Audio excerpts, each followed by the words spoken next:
Hello and welcome back to another episode, I guess, Yeah. of Purity is the New Sexy, where we talk about the PORN word. People don't like that word, so I'm starting to call it electric sex, kind of like a Christmas story. But it's a little bit easier to hear and digest. But you know what we're saying. And either which way, Purity is still the new sexy. For sure. And what we're going to talk about today is just a little experience that we had, I guess, yesterday. Kind of this morning, Yeah. but Yeah. more so yesterday. Yeah. And it's just about triggers, right? So we've talked about how like childhood trauma can cause PTSD type symptoms. Even if you don't have PTSD, it can still be very similar. Right. I feel like a dog with a cone. I just can't. I can't function. Why don't you tell everybody what's going on? I broke my collarbone playing football, and you know what? We should talk about that. That. We should talk about that. Yeah. So Saturday, I went and played. I took my dog to the park, ended up playing just a pickup. Some kid caught a cramp and asked me if I wanted to jump in on a game, jumped in on a basketball game, and then we went over to the grass and played football. How old are they again? High school kids, How old are you again? 48. But there was another dad in the mix too, and he was about my age. So Okay. there was another mature person. Anyway, it was a tie game. One of the kids' mama said he had to go, so we had to play sudden death. And they Thanks, took their Mom. shot, and they didn't score. We took our shot, and guess who ends up with the football? So I'm running for the touchdown, and the other grown man, he's coming to. It was touch football. It wasn't tackle, but still, he was coming to get me. Sudden death. We had to score, so I did one of them flying leaps for the corner pylon, just like Ezekiel Elliott, just skinny and white looking. And I made the touchdown. I made the game-winning touchdown for the team, and I broke course my you did. collarbone in the process. I broke the same one years ago, so it was already kind of a weak link. All the more reason you need to be working out, proactive, because I can promise you this: had I not been as studly as I am, I probably would have broke my entire body. So I'm just messing. But here's the thing. Another time. So I come home and I'm hurt. I got a knot sticking up on my shoulder like the size of your knuckle. It looks like it's about to pop out of my skin. I'm in so much pain that I can't cry. I'm just like, I don't even know how to act. And so I come in looking for my loving wife for some TLC. And she goes absolutely bat stink crazy on me and like all but cusses me out. I don't even remember what all you said, but you end up like grabbing the key. She's out the door. And I'm like, please don't leave. I'm starting to cry because now my feelings are hurt worse than my shoulder because I'm needing some help. Sorry. And I'm just like really sad now and really hurt that my wife is not like coming to my aid. Right. Now... Can I just There's say, a couple of reasons why that happened. So yes, you can say. I was sad too. I was just Yeah, my you were anger showing was it, just going like this over my sadness. I But understand. anyway, go ahead. So I've got this thing from my past. My very first fist fight, it didn't go so well. It was one hit and done, and I'm the one that took the hit. And I was trying to keep this kid from going home. I was in the front yard. I didn't want him to leave, and he wanted to leave. And he turned around and punched me right in the face. And I looked over. My parents had been watching the whole thing, and now I'm laid out and getting up and hurting and crying, not knowing really what happened. And I see him staring at me through the window. And it kind of broke my heart as a kid because I'm out there getting my butt kicked and nobody's coming to help me. And I learned pretty quick right then and there that, you know what, ain't nobody ever going to come to help you. You better learn how to fight and you better learn how to take care of your business. And I learned how to fight real, real good after that, unfortunately. But nevertheless, whether I was actually remembering that or not, that's something that I grew up with. And so now that can be a trigger for me. I'm catching it better and doing better. So when I came home and she reacted that way, she thought that I'd just gone out gunslinging because we had another very unfortunate incident where, well, I'm not even going to get into it, Just but miscommunication. you had thought I was reacting to a completely separate thing. We're not going to talk about that Right. between me and another man. Yeah. So she thought I was going out and taking my frustrations out and doing something silly. Because back in the past, if I was mad and if I didn't go fighting somebody, well, I'd jump in the truck and go do donuts and Ride a horse, pasture crazy, and throw yeah. myself out of the car and almost run over myself, or get on a horse and just go 90-0, and I would hurt myself in my reactionary state, right? So she thought because I was all bent out of shape over this incident with this fella that I'd gone out, being irresponsible. And it was an innocent pickup game, and just bad things happen. And I did apologize. And You did. And I am You very did. sorry. So, moral to the story is, I reacted, she reacted. In the past, that kind of a reaction from her would have had me to act out. Similarly to like what happened with us yesterday.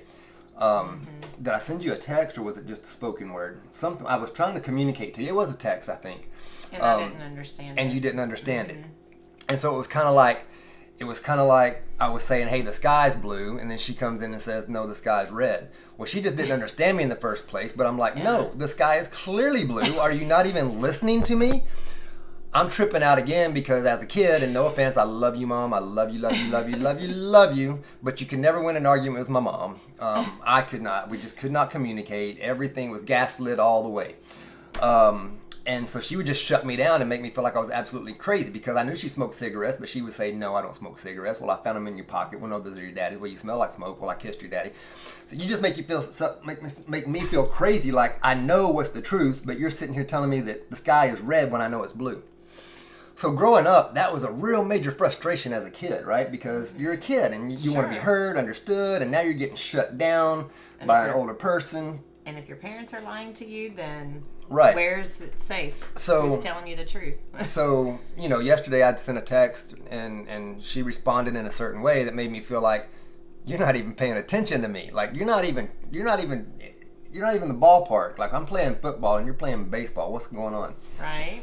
And so immediately I just went bam, 90-10, meaning like I was reacting to 10% of reality and actually 90% of my past. I was reacting to 90% of what was in my head and only 10% reality. And all subconscious. I'm getting better and better at it. In the past, that little miscommunication that we had in the morning, we wouldn't have reconciled it. You would have gone to work, and as soon as you'd have gone to work, I would have taken out my frustration, my anger, whatever it was, on porn and masturbation. I would have just reacted to that, acted out, got my dopamine, felt better. I would have felt better. It wouldn't have done anything for us. Or me. Or you. And the whole thing would just continue to perpetuate and cycle, and just then we get off into rabbit holes where we're upset with each other about things that aren't even related to the junk in the first place. So we're just bringing up this kind of stuff because it happens, and it's probably happening to you at some level. I just know it does. I was talking to a group of men last night, and I mean, it just happens to so many people. What we're doing now is we're learning to communicate. I'm learning to not react to her like I used to react to my mom or anybody else, and kind of stay in that present moment and be like, all right, what's really going on? Get the real communication going, talk it out. Oh, you know what? That makes sense. Because see, growing up in a very abnormal family with abnormal circumstances, abuse, abandonment, addiction, adultery, just all this nonsense. Like for me, that was normal. I didn't know what normal was, so that was normal. So whatever I was doing to survive and in those situations is just how I learned to do life. Do you want to jump in on? Do you have anything to say on this, or am I just going to talk the whole time? No, you're good. I mean, I'll jump in. I'll tell you when I'm ready. I mean. I guess the point is, though, if you're finding yourself in these kind of situations like that, there is a way to fix it and work through it. Just slowing everything down, and really, if you haven't done it before, it's about searching inside, and not to get too psychological or Freudian or whatever, but you kind of got in touch. You got to get in touch with your inner child, that little fella or little girl that's in there that's hurt, that's reacting. Because what happens is that inner child, gets freaked out. Then if the inner parent does not come in to say, hey, little fella, here's how we're going to do this. I'm going to show you how to get through this situation and parent you through it. Well, what happens is if that doesn't happen, and it didn't happen for me in the past, the inner adolescent says, hey, you know what, little pipsqueak, shut up, you're crying, shut up. Here's what we're going to do. We're going to go drink, do drugs, act out in porn, whatever. We're going to act out as an adolescent and do something responsible. Right. So I'm learning how to parent myself, right? Which explains my reactions to what you were doing. Mm-hmm. You know, when I reacted the way I did, I was reacting to the adolescent in you. Exactly. That wasn't doing the thing. Right. Yeah. So, you know, maybe some bells and whistles are going off. The whole point is that, you know, it does take some work. You got to work on yourself. There's a way to do it. You can get coaching. I'm a coach, and that's part of why we're doing this, is just to share information. There's groups you can get involved in, books you can read, but you've got to do some digging, and you've got to work on your stuff. You got to find those spots in your heart, those little dark spots that you've kept protected all these years, and you've got to start to identify them and work on them. And if you don't know where they are or what they are, you just don't know what you don't know. But you got to start looking into it to even start to get any traction to make it better. All right, I'm shutting up. What do you have to say to all that? Well, I want to give a lady's perspective or spouse perspective. So being on that and this side of it, and having that miscommunication, like for example, maybe the small one yesterday morning. I know in past, if people have ever gone to marriage retreats, weekend to remembers, things like that, they always say, they teach you are not my enemy. They teach you that little phrase, you know, and which is a really good phrase. And I realized that with you in particular. My name's Rusty.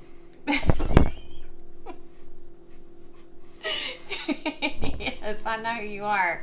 But I'm saying with you, my spouse in particular, you know, so I don't know, I can't speak for everybody else.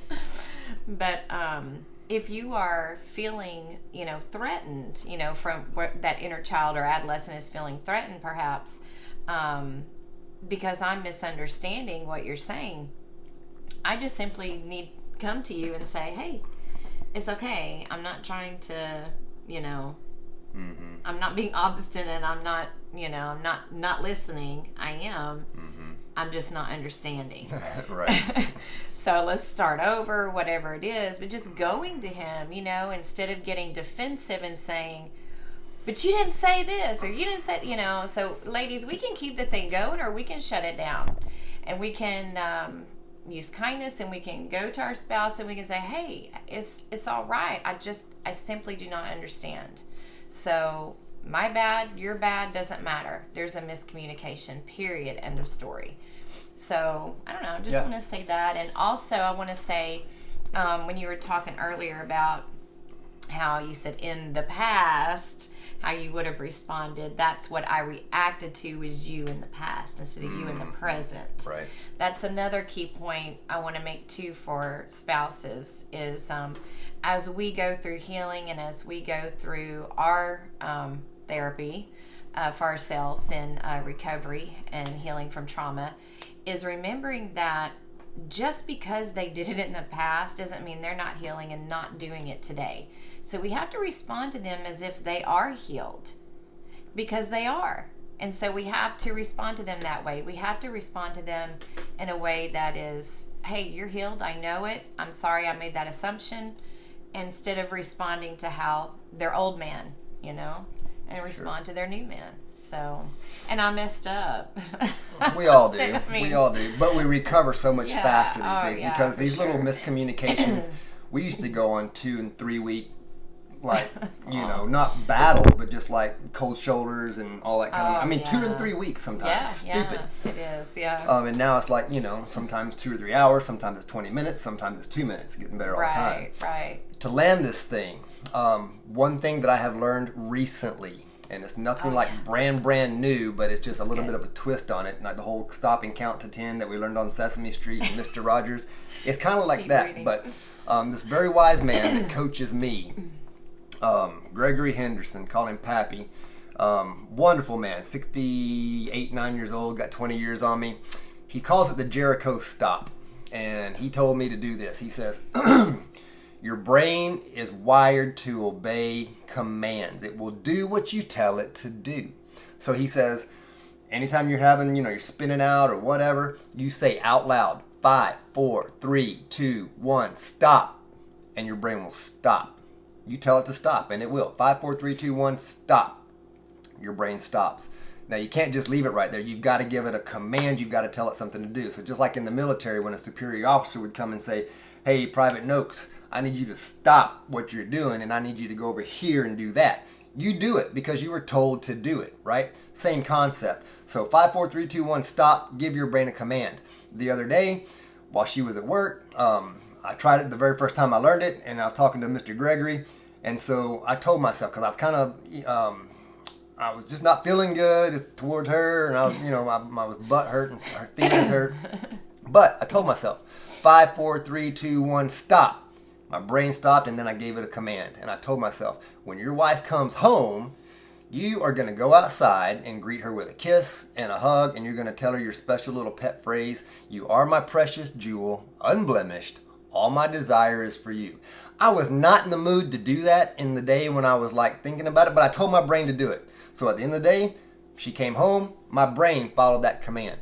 So you get in these situations, you start having an argument, you start having miscommunication, you start getting revved up. Tell yourself, 5, 4, 3, 2, 1, stop. Say it out loud. Stop your brain. Then give it a command. Or maybe give it a positive scripture. Give it something to do that's positive. Your brain has got to do what you tell it to do. I think that's a good one. Are we done? That's great. All right. I love it. Love y'all. Hopefully you're getting something out of this. If you are, we would love to hear from you about it. And we would love for you to share these videos. We know that there's a ton of people hurting. 70% of men in church struggle with electric sex. 50% of pastors and about 30% of women. It's a huge problem in the church. It's been very taboo for so long. It's just been, pray harder, do this, do that, get an accountability partner. And it takes a lot more than that, just to be honest with you. Right. Nothing against the church. God can heal and do miracles and touch you on a spot. But if it's not happening for you, then you might want to do some work. We encourage you to reach out to us. Follow the links. Kingdom Living Above the Line. Purity is the New Sexy on Facebook. We'll put them in the text of the. Does YouTube let us do that? Put those in the description. It does, right? I think so. Yeah. We'll figure it out. We're learning. Anyway, hit us up on Facebook, and we'll see you there. Love y'all. Peace.